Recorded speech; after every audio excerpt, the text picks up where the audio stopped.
Hello and welcome to the C&E show. I'm Elgon, I and am this is C. C. Hey guys.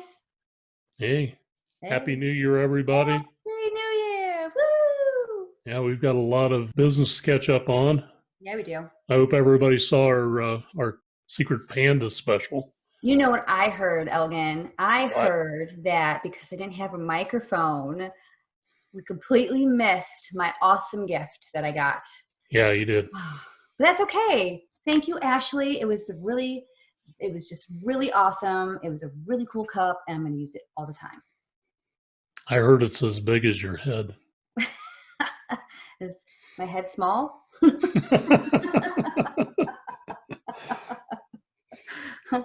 Welcome back, everybody. It's 2021. What's your New Year's resolution? Oh, resolutions. I never make those. I gave up after like the 700th diet I tried. Basically, I guess if it was resolution like, is to turn in Crimson Tears. Yay! And to write at least the last book in the series. I mean, I don't know. Maybe, who knows? Maybe there will be more than one last book. And who knows? Nobody knows. Only I know. I don't even know. So, definitely to, work on, branding for authors for Pandamoon. That's a big goal. I really want to help some people achieve their goals and, better self-promotion for myself. People may not realize it, but I am a little shy when it comes to promoting myself. It makes me feel weird. Yeah, I think that's normal for everybody.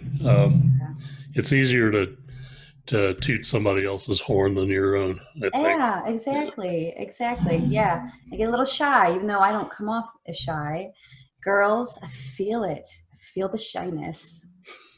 I find it's easier to talk about somebody else's books and talk Yeah, about how good they are, but it's natural for every author to be a little uncomfortable about be a little insecure about how well they executed the writing of their book or yeah, the storytelling, so they're a little uncomfortable about it. And as the author, where all the skeletons are buried in the yeah. in the story, and you remember all the little tough spots, and The spots where you hope they cry just as much as you did. yeah. Those spots. If they So don't cry, you get worried. the worst thing that happened to me is the first book I published. Of course, a couple of people that I worked with bought the book and they were reading it, and one of the people I didn't work with all the time, but he was like a vendor representative. He came in on the weekends. The first thing he did is he walked up to me. He goes, "Wow, that story is really good." And then he started talking about the story, and he said, "It was really funny, this one part of your story." And he goes on and on about it.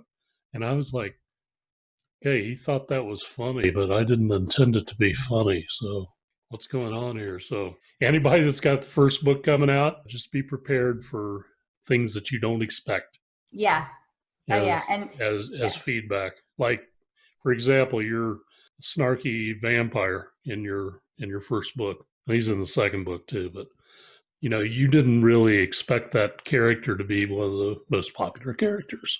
But Stephen the Vampire. Stephen the Vampire. My New Year's resolution is to get off my butt and write another book. Do Um, it. you know, a lot of people probably think that since writers are, they sit around a lot and they write, that this would have been a great boon to them, being confined all the last 9 months. Not at all. Nope. It's enough of an interruption in your daily routine that it unsettles you.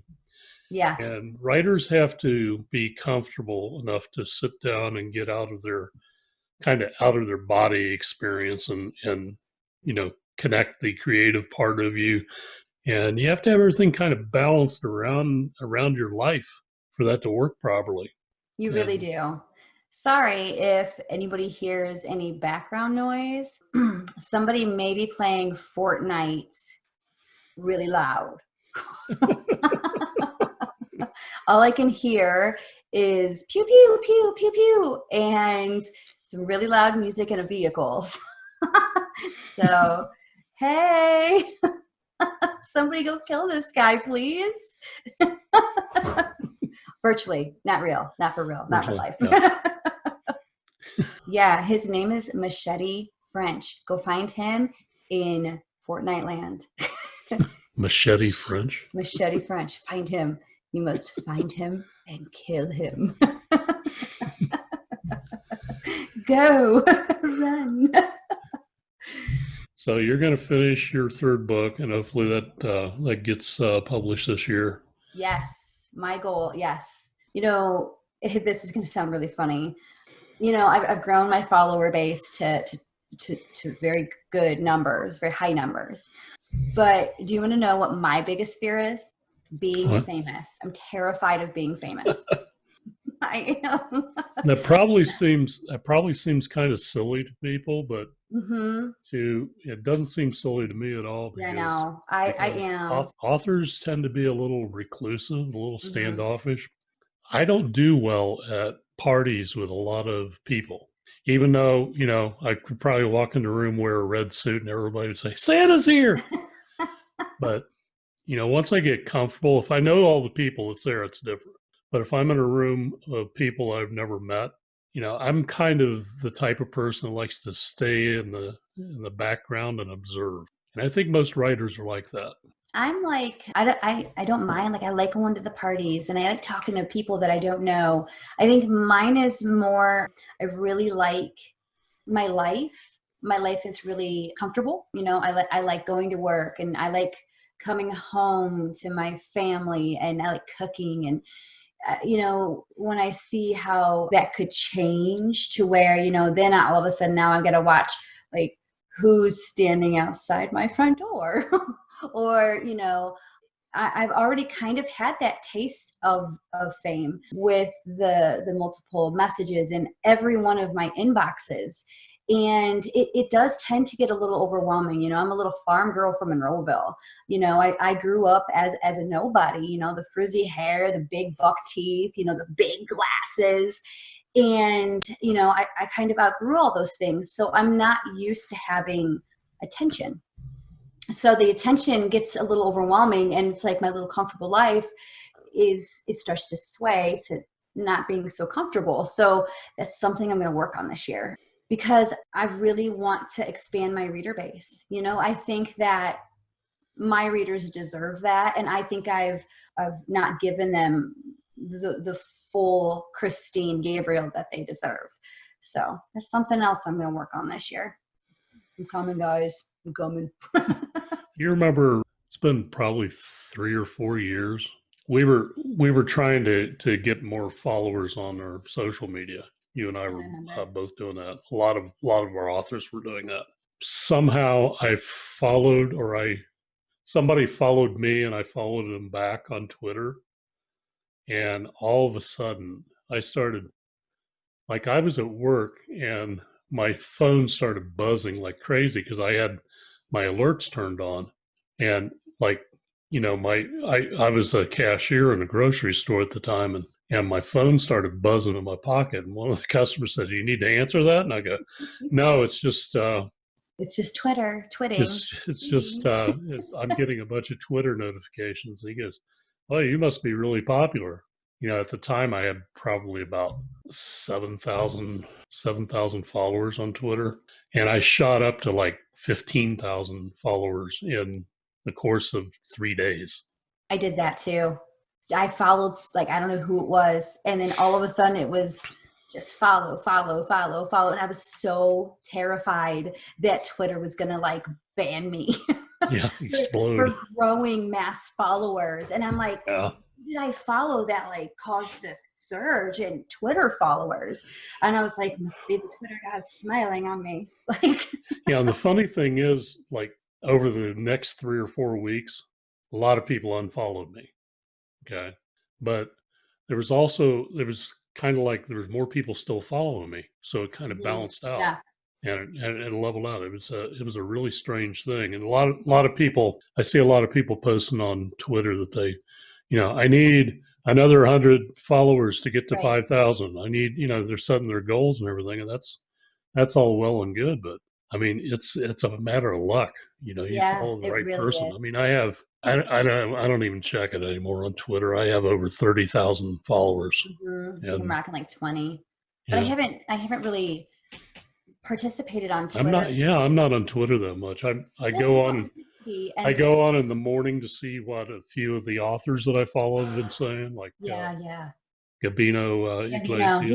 he's got some great tweets, doesn't he? Yeah, and he's real supportive of other authors too, which Yeah, I he really really is. appreciate. He's one of my personal favorite Twitter users. I like him a lot. But there's a lot of negativity I feel like right now on that platform, and it's one of those things Yeah, where there's a lot of trolls. life is getting very, very tough for a lot of people, and I think that it's really easy to air those grievances online, and it's real tough right now. You just have to be very mindful of the things that you say, especially. I I don't never talk politics. Never politics talk. and religion, never. Nope. No. Never talk about. Do Yeah. you believe in aliens? Yes. Yes. That's about it. Yes to aliens. Yes. Believe in aliens. I believe there's a lot of aliens among us. Like some of them have been elected to Congress. It's the reason why there's some strange looking people in Congress. Reptilian people. Reptilian people. Yeah. I'm not going to go there. Nope. We're talking politics. Elgon, what are we doing? I'm not going to go there. You should stop right now. Oh my gosh. Well, let's take a year and let's take a 2020 year in review. Wow. You think that happened? We released a lot of great books last year. Yeah, we had a dead period right in the middle because I think all publishers did. Everything got pushed back because nobody's buying books, nobody's reading books. We really tried to give people an opportunity to get their hands on a lot of good books, especially if you had Kindle accounts, because Amazon stopped shipping print books for a while. And it was taking weeks to get the books. So we did a lot of promoting of our Kindle books for our authors, and doing a lot of free books and a lot of 99-cent books. A lot of people don't understand Amazon pricing. I mean, I work with it every day and I don't understand it. If you're using their promotional algorithms and you're using their systems where you can get books for free, you can borrow books to read them. If you're on those programs, which is like Kindle Direct and Kindle Unlimited, if you're into those programs, you can promote your book for free up to like 5 times over a 90-day period. Or you can do a 5-day countdown once during the 90-day period, where you set your price at 99 cents or whatever, and then it goes gradually back up to normal price. Those are okay for promoting books, but once you take your book off those programs, you can't give your book away anymore. You can't do a free book promotion unless somebody else outside of Amazon is giving your book away. And then you can do a promotional price match. They'll allow you to do that, but there's a lot of paperwork involved in it. So, I mean, a lot of emails back and forth to get the price adjusted. So there are books on Amazon that are priced at free for competitive reasons, but you'll have to almost talk somebody else into pricing your book at zero so that Amazon will price match it. Right.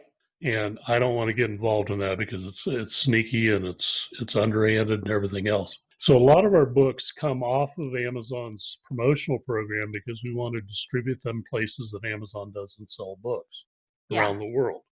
Right. And once a book comes off of those programs on Amazon, we can't price them below 99 cents. So, and really 99 cents for a book is pretty cheap. Yeah. The author doesn't make hardly anything, and neither does the publisher at 99 cents. Amazon's making the money there. For people who don't understand the pricing and everything, that's the reason why our books were priced at 99 cents, most of our books during that period. But as the year went on, around August, we decided we were going to release another book and, test the water. It's a really good book, Joanna Evans's book. Yeah, Sinai Unhinged was the first book that we released since, I think, March. March was the Amsterdam Deception by Tony Olivier.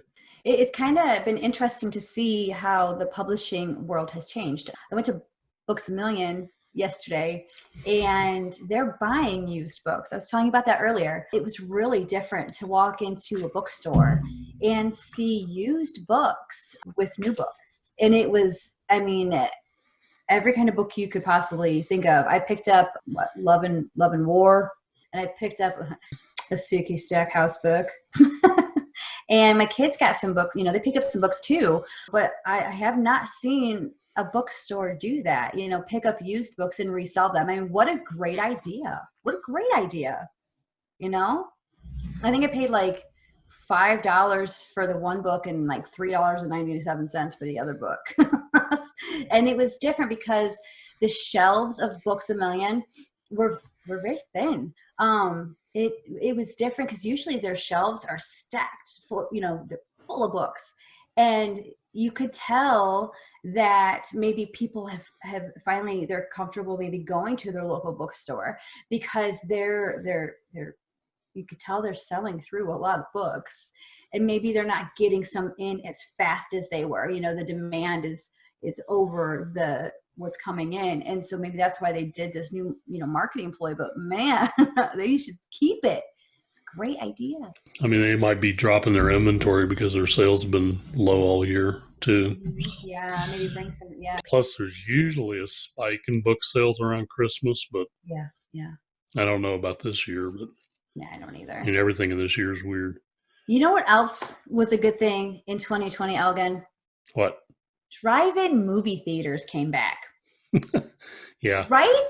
Like people could go to the drive-in and they could watch they can go to a drive-in and watch a political speech.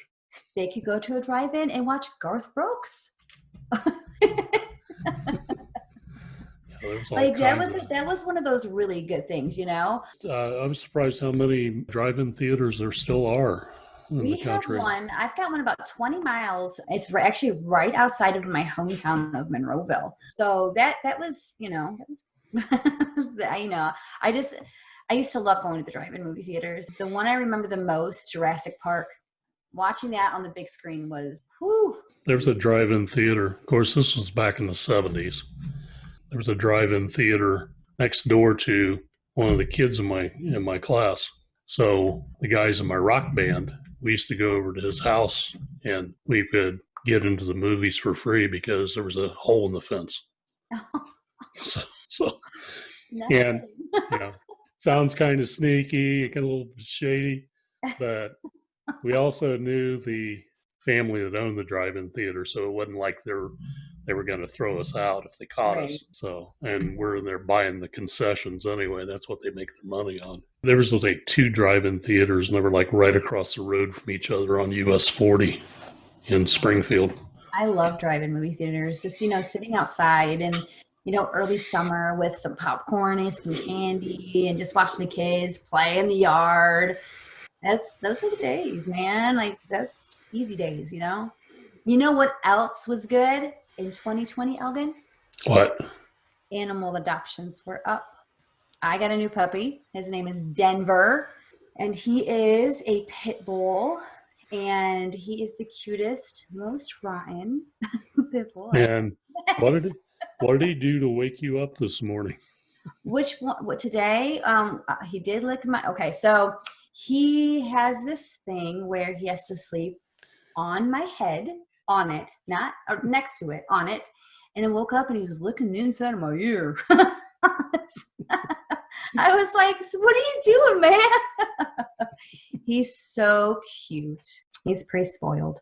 He's going to be huge. He's already as big as my other dog, Dionysus. And, he's pretty big. He's like 70 pounds. And Denver's pretty close to that. He's going to be a big guy. And he's just... He's the happiest little thing I've ever seen. So yeah, animal adoptions are up. I mean, with COVID, people got to stay home and work, and a lot of jobs ended up staying remote. So people were able to adopt pets, and they were able to keep them in their homes, and I think that, that's a positive. Well, I think there was a trend before COVID that we were trying to commute, telecommute, Mm-hmm. instead of, to get down the traffic, going into the inner cities and everything. Yeah.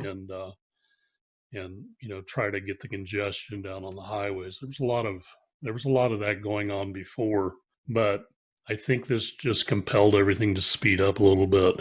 And I mean, so much of what we do can be done online now. Yeah. Yep. And all you're doing is driving into work and fighting traffic and getting aggravated to sit at a terminal and do what you could be doing from home. There's this time traveler, and I guess, if you believe in those kind of things, he said that 2020 was the year that started it all, that all time travelers want to come back to 2020 because they want to see what happened. And apparently we'd like to know what happened too when we were like here. To know. And apparently in the future, 2020 was that defining year that people are still, apparently in the future, people are still at home, and they're taking school at home. I guess life has drastically changed, but that just depends on how much you believe and that kind of thing, right? So even though Doc told Marty to avoid 2020, hey, they knew way ahead of time. We just didn't know to listen. That would have been the case. I would have just slept all through 2020. Like, good night. Hibernated. I think I did a good attempt at that anyway. I wish. I am still essential, and I live in Ohio, and we're a very high state for active COVID. I think yesterday we were sitting at like over 14,000 cases. So I still go to work. I still, talk to the public every single day, and I can tell you what, I have my patience cup is pretty full. You still have the people that come in without a mask and think that it's a hoax, and it's not a hoax, guys. I can tell you. I can tell you it's not a hoax. Yeah, and but I don't even think most people think that it's a hoax. I mean, they know there's something going on. There's because I mean, at this point, you've seen some people that had it. Yeah. And had it real bad. I mean, I had one of the people that I live with had a real bad reaction to it. Scary. And I think it's affecting people of all ages. It's just that early on it affected the people that were in nursing homes because they're confined in a small area. Mm-hmm. And it was easier for it to spread there, so it skewed the numbers. Right. And I think if you're relatively healthy, your reaction to it, unless you have some other comorbidity or something going on, you're going to have a mild response to it. It's going to feel like the flu for a few days. Yeah. And you'll get through it. But I mean, it's not a hoax. This thing's real. And I don't know the severity of the new strain that's floating around, but that's concerning. And I think a lot of people are just tired of being locked up. Yeah, they are. But let's just put it out there. Let's just put it out there as it is. Think about all those people that have passed away because of COVID. If COVID wasn't here, those people would still be alive. Yeah. You know what I mean? And that's like how many. I mean, it's really sad, and I think it's kind of ignorant for people to look past all the deaths. How many families are missing their family members, their moms, sisters, brothers, children, parents. Like, that's not fair to turn a blind eye to something that's killing people's family members, or doctors, nurses. I mean, and the thing is, you don't know if somebody has a comorbidity or, a health condition. So by you not wearing a mask around that person, the person that's the most threatened in that situation is the person who is wearing a mask and is being exposed to somebody who's not wearing a mask. Mm-hmm. Because the person who transmits the disease is the person who has been infected with it, right? And if that person's not wearing a mask, that increases the odds of the person who is wearing a mask of getting it. I mean, that's the reason why you have to wear a mask. Both people have to wear a mask when they're in public. I understand that. I get it. Okay. I don't like wearing masks either. And I think it is an intrusion on my personal liberties and everything, telling me I have to wear a mask. But having said all that, I don't want to infect other people. Yeah. Okay. Me neither. So, and, you know, if I want to go into a store and they got a sign up that says I have to wear a mask, I'll put on a mask. Yep. Because Okay? it's not the employee's fault. It's not the employee's fault. They're just following the policies that were put before them, you know, and that I think a lot of people forget that we're the easy messengers to kill, you know, and it's not us. We have to do our job, or they'll find somebody who can. Yeah. So let's quit talking about all this sad stuff. Yeah, all sad stuff. Let's talk about good books.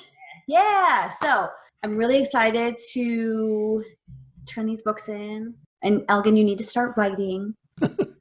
I have 3 books in the pipeline. I need to have at least one. I've got a book called Dammerwald, which is the first book of the Wolfcat Chronicles, which could be a 10-book series.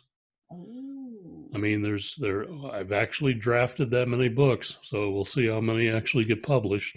Elgon's a super writer. There's book 2 of the Fried Window series. It's called Ninja-Bread Castles.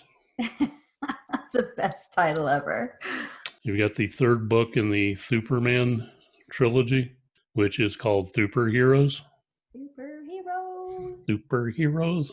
Those are all coming out. So, of course, I'm excited about those books. Don't know exactly when they're going to be released. They're in the pipeline. The next books that are coming out are Jeff Messick's Priest Hunter. Yeah. That's book 2 in the Mage Hunter series. Great fantasy. I'm reading that book right now. I just started it, and it's pretty good. It's pretty good. Oh, Jeff, I can't pretty wait. Good. And you got Suicide Souls. That book cover is by Penny Jones. Great Suicide Souls. That is a great book. Yeah, I have to read that one still. I haven't read it. It's a strange premise. It's about people in the afterlife. Yeah, I can't. I'm excited. That have died as a result of suicide and what they have to do to amend for that. I mean, basically, it's got some really dark humor in it. So if you're into dark humor, Penny Jones is a phenomenal, gritty, realist type writer. When I heard about this book, I was like, that's kind of strange. That's kind of a strange premise for something from Penny. She nailed it. It's a good book. Meg Bonney's got another book coming out, book 2 in the Everly series. Oh, I can't wait. Meg's like one of my favorite people in the whole world. Rosewood Burning is titled. Oh man, that book cover is also beautiful. They did a redesign of the original book cover to kind of make them all look alike, look similar. You got a debut novel by Katie Masters. Yeah. It's called Beacons. That'll be coming out. It's science fiction. So that's right up my alley. Speaking of our authors, Elgon, we should say happy birthday to a couple of them. Yeah. Yesterday was Nola Nash's birthday. Happy birthday, Nola. And Nola's got 3 books in the pipeline too. Nola is a fantastic writer. If you guys have not picked up one of her books, please go get them. Yeah, she's got a book coming out called Traveler, which is the beginning of a new series. Yep. And then she has another series that's starting. It's called Sylvie's Pen. Yes. Those books will be coming out. And then she has another book in the Crescent City series. Yep. Crescent City Souls. I mean, if you've read the other 2 books, they're spooky. They're spooky, scary, voodoo, magic, New Orleans. Mm-hmm. Voodoo, all that. Got everything going for them. They're set in the mid 1800s, early 1800s. Very talented. And we had Meg's birthday. Happy birthday, Meg! Happy birthday! Yay! Yay! And who else's birthday did we have? There, Jessica, right? Yeah. Yeah, Jessica's birthday. And because they're twins that live. They're panda twins. They're panda twins. Twins of different mothers. Happy birthday, Jessica! It's Tony's birthday. Yeah, Tony Olivier's birthday was Monday. It was Monday, last Monday. Last Monday. Yeah. You ready? Happy birthday, Tony! Tony, Meg, and Jessica Daney. Tony, Meg, and Jessica. Happy birthday, guys. We love you. And Nola, we love you. Thursday the 7th is Seth Augenstein. Aw, Seth. Happy birthday, Seth. You're like one of my favorite people ever. And a week from Monday, which is the 11th, is Jewel Selbo's birthday. Jewel, happy birthday, Jewel. Happy birthday, pandas. Just know that we love you guys and we wish you the best year possible. And you got Laura Ellen Scott on the 27th. Oh, yay. I bet she's going to be 21. Yeah, again. Mm-hmm. Yeah, Laura Ellen Scott's got a new book coming out too. It's called Blue Billy. I love her writing. She's so great. Laura Ellen Scott has got the best personality I've ever met a person to ever have. Yeah, like, if you saw the Secret Panda gift opening show, Laura Ellen was there and her husband. Yes, he was. He's funny. Yeah, that was a good time. Yeah, I'm glad that you can hear me now. See what a new microphone and a little bit of light does. So, back to other books that are coming out. You got The Greys. Aliens. The Greys is Aliens. That's Dave Housley and Becky Barnard. You've got Seamstress and the Spy, which is a Mason sibling series. I can't wait. Oh, I've missed her writing. Sherry Champagne. Yeah. And you got Concession Stand Crimes, which is Nicole Asplund's. Nicole's great too. I just love our pandas. I just love all of you guys. All of you. You got to get some other books coming in the pipeline. They're farther along or farther down the pipeline. Yeah. Got Benny Sims just recently turned in a new book. It's called 52. You've got Seth Augenstein's working on a book called Llama with a Gun. I love that title. He told me that title a long time ago, and I was like, that is the best title, man. Keep it. Like, keep the title. Jeff Messick's got a book called Rogue Hunter, which is book 3 in his Mage Hunter series. Yeah, if you guys like fantasy, by all means, please pick up his books. He is great.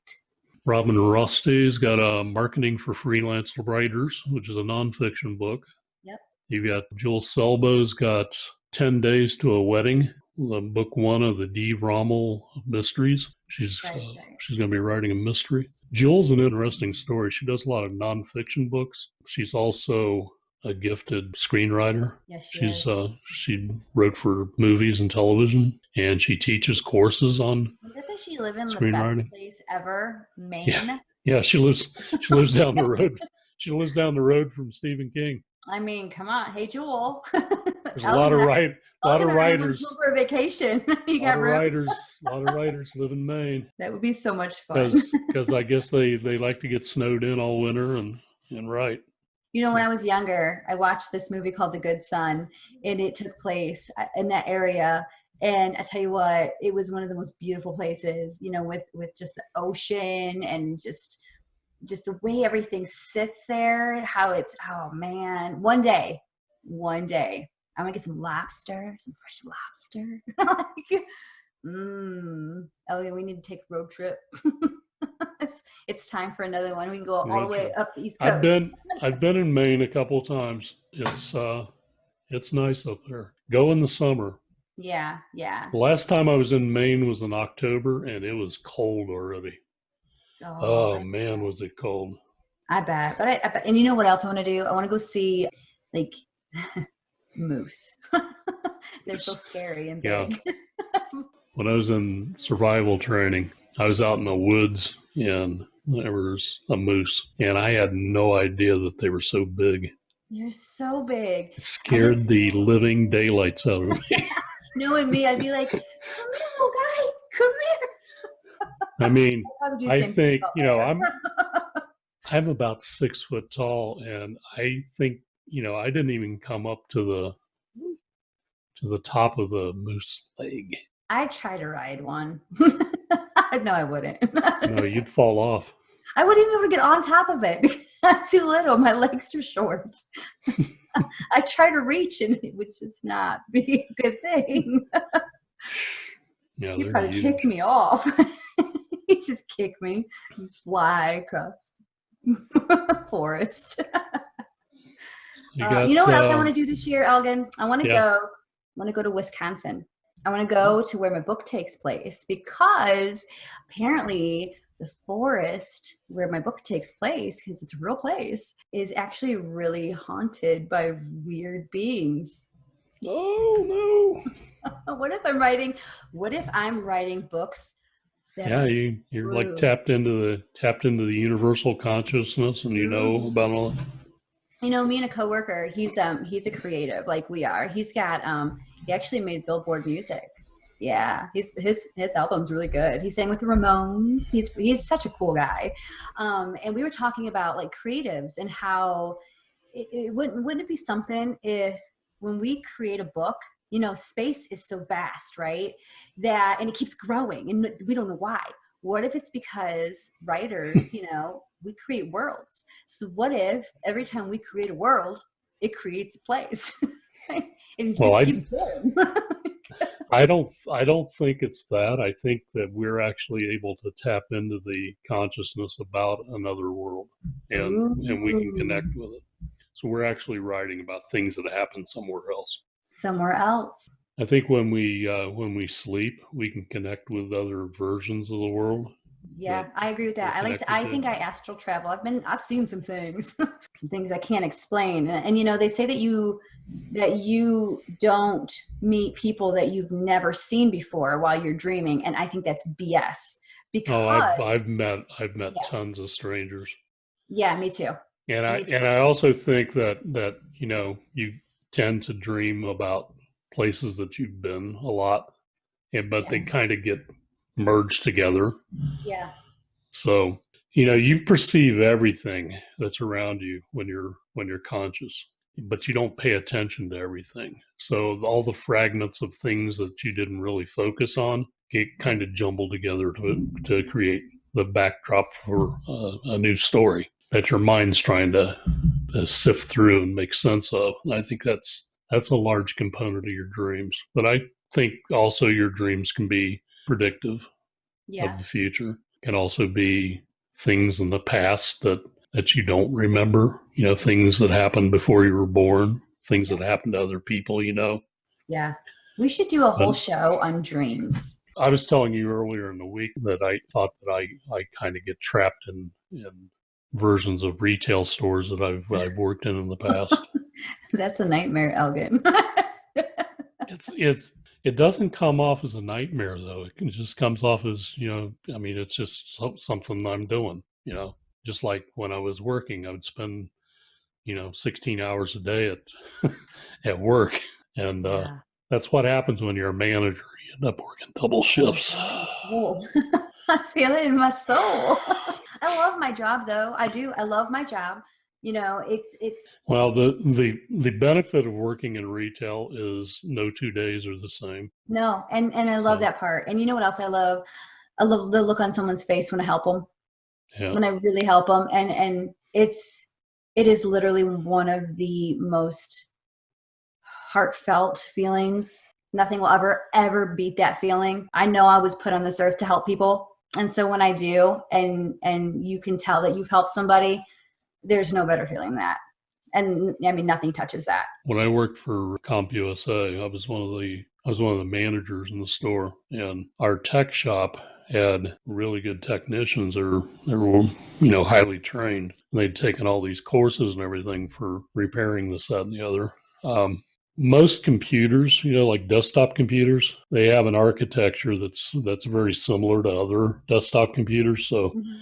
I mean, if you know the basics, you can figure it out. But laptop computers, it's like every vendor has their own little quirks. And like Apple's completely different than anybody else. And then you have Sony's different. And Yeah. Sony has all these really thin wires and things that you have to be really careful with. So you have to go through training courses to work on those things and, you know, be certified.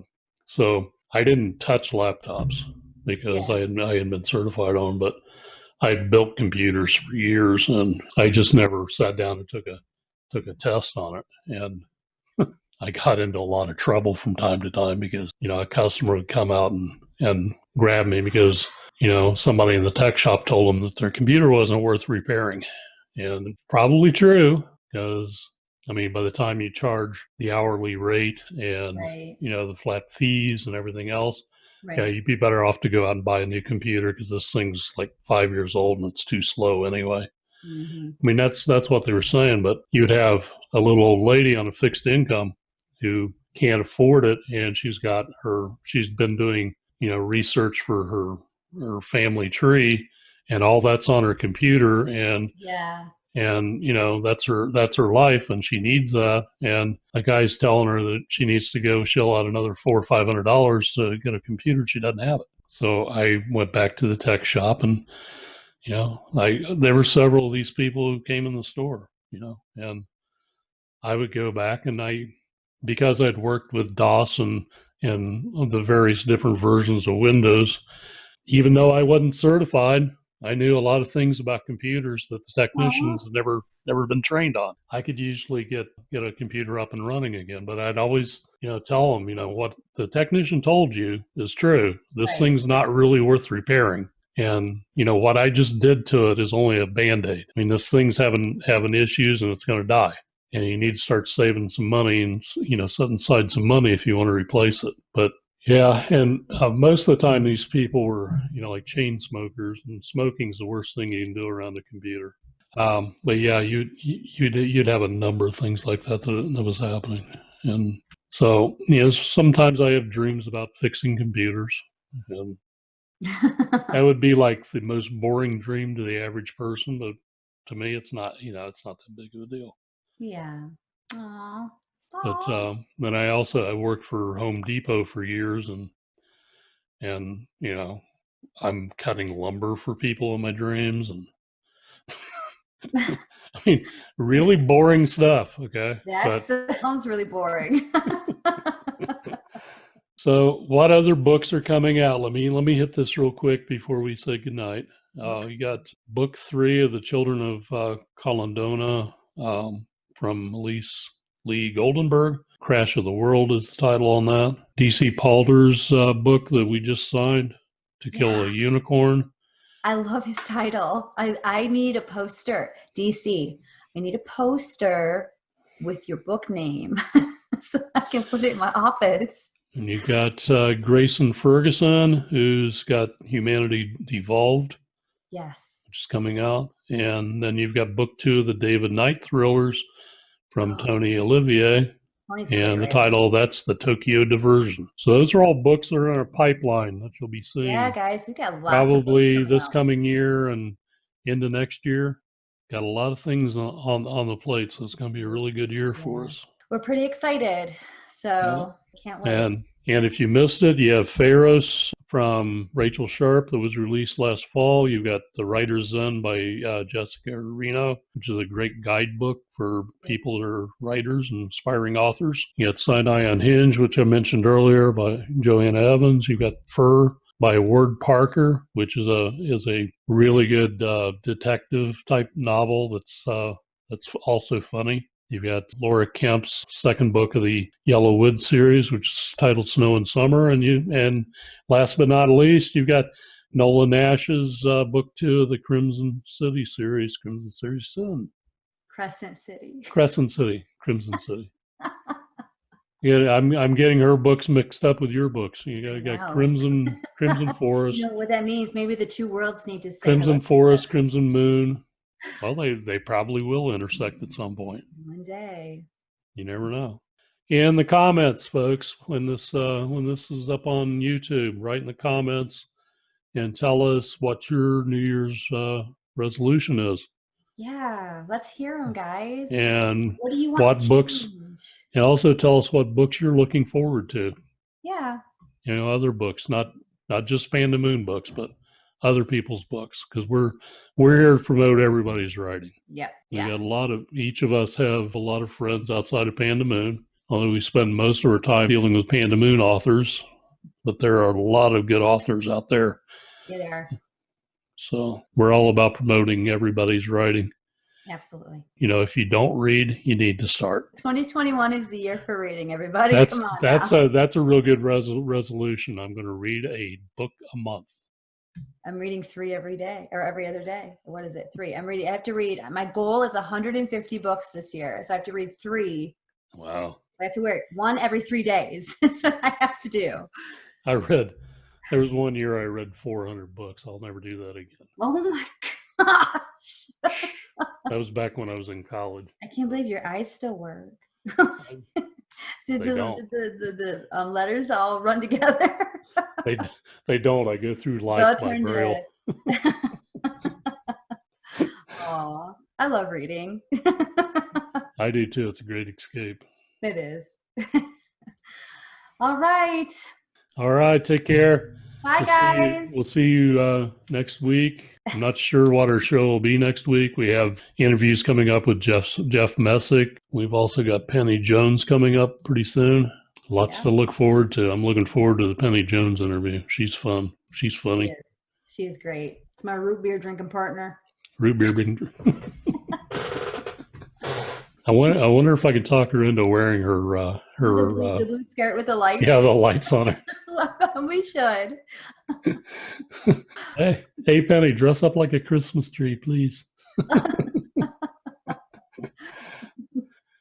All right, guys. Have a great night. We'll see you next week. Bye-bye.